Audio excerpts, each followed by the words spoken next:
Have you ever wondered how a single crime can ripple into a nationwide movement?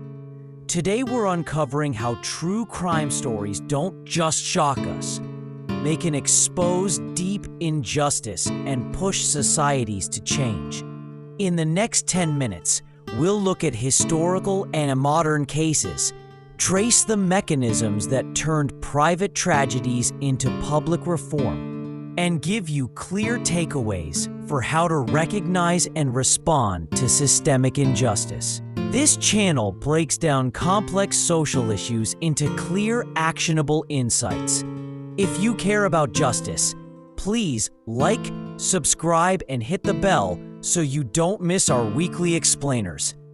Not every crime inspires reform. 3 elements tend to appear: a visible injustice or wrongful outcome, credible documentation or investigative reporting, and organized community response.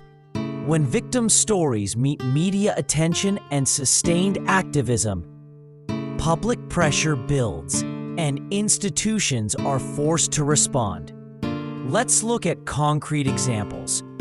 In 1955, the lynching of Emmett Till became a turning point for the civil rights movement. The brutal killing was documented and publicized. Photographs and first-hand accounts made it impossible for many Americans to ignore the reality of Jim Crow violence. That visibility stoked outrage and mobilized activists across the country, showing how exposure can create political will. Decades later, the Central Park 5 case highlighted wrongful conviction and media-driven narratives.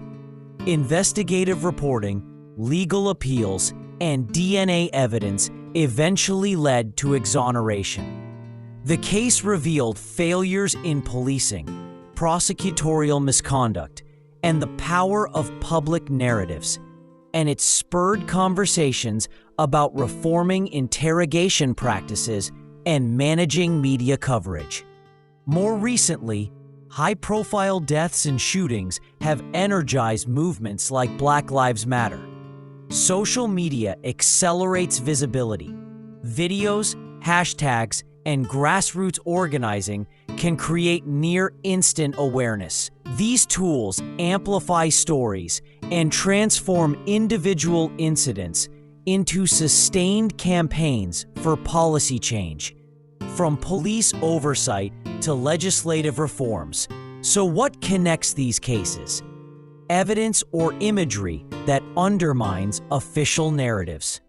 Investigative journalism or independent reporting that uncovers facts, and community organizations that translate outrage into demands and policy proposals.